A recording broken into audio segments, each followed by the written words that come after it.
What is going on, guys? It is Wrestlelamia here, back with some more news. Join us now as we look at the wildest news stories and rumors you need to know, including Brock Lesnar's schedule for WrestleMania 40, breaking news as John Cena is returning to WWE, the real reason why Lacey Evans left WWE, a controversial WWE star teases a comeback, Liv Morgan's new look, and much more. Be sure to subscribe and hit that notification bell for daily wrestling videos, and follow us on Facebook for exclusive lists. Also check out our new channel, Wrestlelamia Shorts.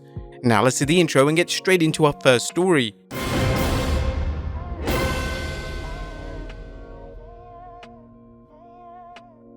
Our first story looks at John Cena returning to WWE.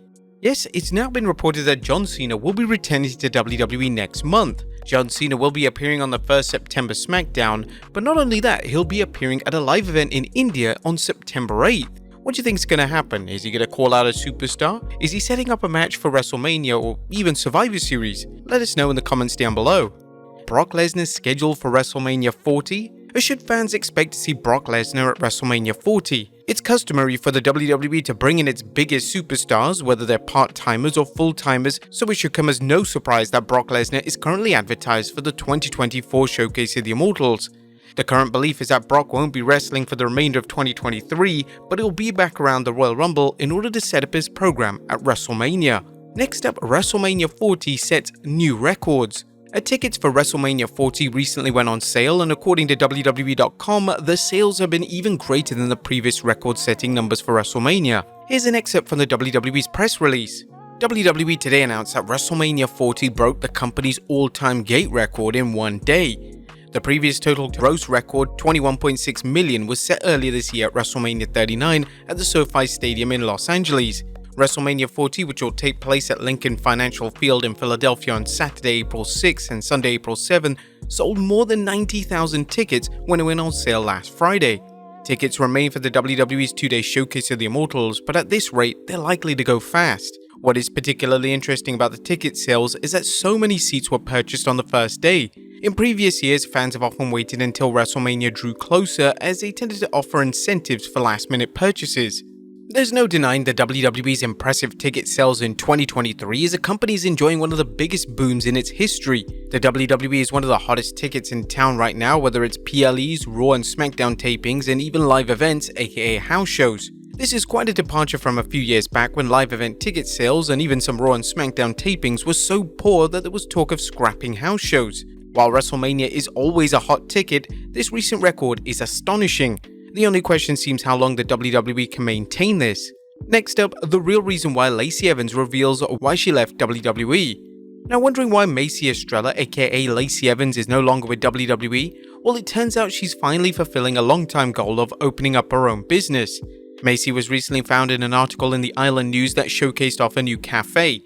As noted in the article, she, Macy, and her family will be holding the grand opening of Sunny Summers Cafe at 11:30 AM at 7 Robert Smalls Parkway in Beaufort. On the surface, the cafe is fun, brightly colored, and inviting space where you can purchase a coffee, a sweet treat, or a savory bite to eat. The South Carolina Cafe is about more than grabbing a coffee or a bubble tea, as she discussed how she wants to utilize the cafe as a community resource.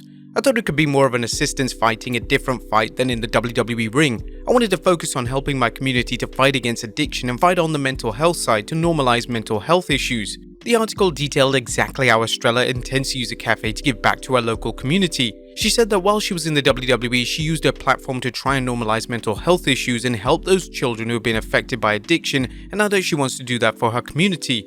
Once the cafe officially opens on Monday, she hopes to open her doors to community organizations such as Alcoholics Anonymous, and said she plans to offer them free coffee and donuts in addition to a meeting place. Congrats to her on this new journey and her goals to give back to her community. Next up, what happened to Zelina Vega's push?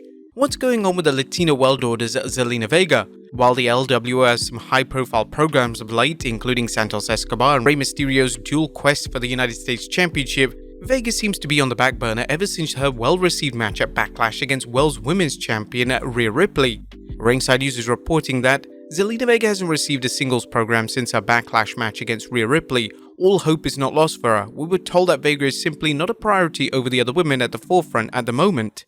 While Vega fans may be disappointed that she's out of the Women's World title picture, she hasn't disappeared into the WWE Phantom Zone occupied by wrestlers such as Rick Boogs or Elias. She still appears on SmackDown occasionally, which is more than many of WWE's female undercard can say. Next up are two AEW stars returning at All In.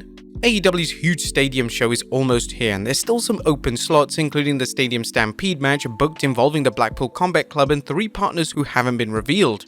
Now Fightful Select is reporting on who fans might see, including former Inner Circle member Ortiz, who was scheduled for a Limitless Wrestling show next weekend, but he was pulled from the show, which Fightful learned was due to an AEW-related obligation. Fightful noted that there are several wrestlers that are not booked for the show that are being sent to the UK, but there are also plenty of talent that are not. WrestleTalk speculated on who else might show up at AEW's Wembley Stadium Super Show. Ortiz and Santana have history with the Blackpool Combat Club and Eddie Kingston, so them appearing in Stadium Stampede in one of the 3 available spots would be the most likely spot for them. Who do you think will be the Blackpool Combat Club's 3 partners as they battle Eddie Kingston and his team? Let us know in the comments down below. Next up, a controversial WWE star teases a comeback. Is Velveteen Dream returning to the squared circle? The former NXT North American champion recently posted a video on Instagram that has some fans interpreting as he hints his return to wrestling. Dream has considerable controversy hanging over him that makes it unlikely he'll ever return to WWE, but Ringside News reminded fans that Velveteen Dream had a ton of potential, but issues outside the ring got in the way of things. He was arrested for cocaine possession and he's dealing with those charges. That doesn't even include the allegation about him sending an explicit photo to minors and also calling them. Although it's unlikely the WWE will want to pick up someone who's still dealing with an active court case, there's no telling what other promotions might pick him up despite his baggage. Next up, WWE forming a new faction? Could some recent house show matches be a sign that Triple H is forming a new faction? The game's fondness for factions is well known, and some fans have noted their new trio worked 2 matches together at WWE's most recent weekend live events. WrestleTalk reported, on both nights the OC picked up the win over the team of Austin Theory, Cedric Alexander and Shelton Benjamin. Obviously, with it being a house show, there's a chance it doesn't really mean anything beyond the OC needing 3 opponents, but the flip side is that WWE often used house shows to try things out before putting them on TV, so there's a chance it was a test run of sorts. Theory had an official alliance with Pretty Deadly before the team's Elton Prince suffered a separated shoulder. Is it possible they're considering adding Cedric Alexander and Shelton Benjamin as Theory's henchmen? If so, it could be a good boost for the 2 former Hurt Business members who have been doing a whole lot of nothing on WWE TV. Unfortunately, it could also be a bad sign for Theory, as Alexander and Benjamin have been jobbed so hard that Theory might be seen as dropping a level in the WWE hierarchy, not only because he lost the US Championship, but because, well, they're not really doing much in the WWE right now. What do you guys think? Should the WWE have these 3 wrestlers form a faction, and if so, should they get pushed? And finally, Liv Morgan's new look. Former SmackDown Women's Champion Liv Morgan, who is currently dealing with a serious shoulder injury, recently tweeted a photo of her new haircut, but it's probably not as drastic as Rikishi's. Morgan had a considerable amount of hair cut off, quite the change from her long blonde locks. Longtime fans will remember Morgan did an angle several years ago where she teased cutting off her hair. Is the same going to happen again, and will they follow through with it? Let us know in the comments down below. I'll see you next time with some more wrestling content.